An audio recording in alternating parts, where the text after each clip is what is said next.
రాష్ట్రాన్ని సర్వనాశనం చేసిన వాళ్ళు ఈరోజు నీతులు చెప్తున్నారు, శుద్ధులు చెప్తా ఉన్నారు. ఇప్పుడు చూస్తున్నాం కదా లిక్కర్ కేసులో జగన్మోహన్ రెడ్డికి ఇంటర్నేషనల్ క్రెడిట్ వచ్చింది.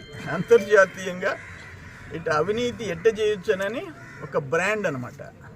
ఈ విధంగా ఇతర దేశాలు దుబాయ్ల నుంచి ఎట్లా మార్చాలా, ఎక్కడ స్టార్ హోటల్లో ఒక రూమ్ తీసుకొని దాంట్లో నుంచే క్యాష్ ట్రాన్సాక్షన్స్ ఎట్ట చేయాలా, ఇవన్నీ మీరు దేశంలో అవినీతికి మార్గదర్శకులు అవుతున్నారు.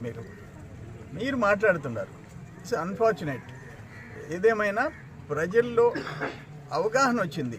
ఇంకోటి ఏంటంటే ఫస్ట్ ఆఫ్ ఆల్ ఈ ప్రభుత్వంలో ఒక రక్షణ, ప్రజలు ఒకరి జోలికి ఒకరు పోయే పరిస్థితి లేకుండా ఒక ప్రజాస్వామ్యం మళ్ళీ బతికింది.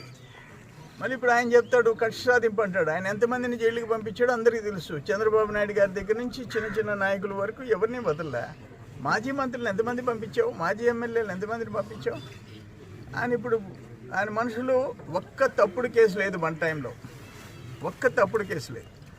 తప్పు చేసిన వాళ్ళు శిక్ష అనుభవించక తప్పదు. చట్టాలు ఉన్నాయి, అక్కడ న్యాయస్థానాలు ఉన్నాయి. అది అల్టిమేట్.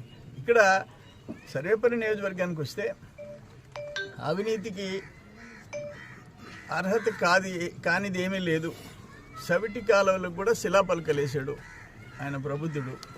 సవిటి కాలువలకి శిలాపలకలు వేసుకునే మనుషులు నేను ఎవరిని చూడలే, ఎమ్మెల్యేలని మంత్రులు.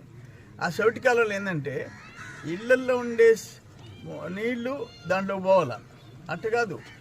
సవిటి కాలువ నుంచి ఇళ్లలోకి వస్తాయి, సవిటి కాలువ నుంచి రోడ్డు మీదకి వస్తాయి. అంత ఘోరంగా డబ్బుల కోసం కకృతి పడి నీ సొంత మనుషులు దోచుకున్నారు.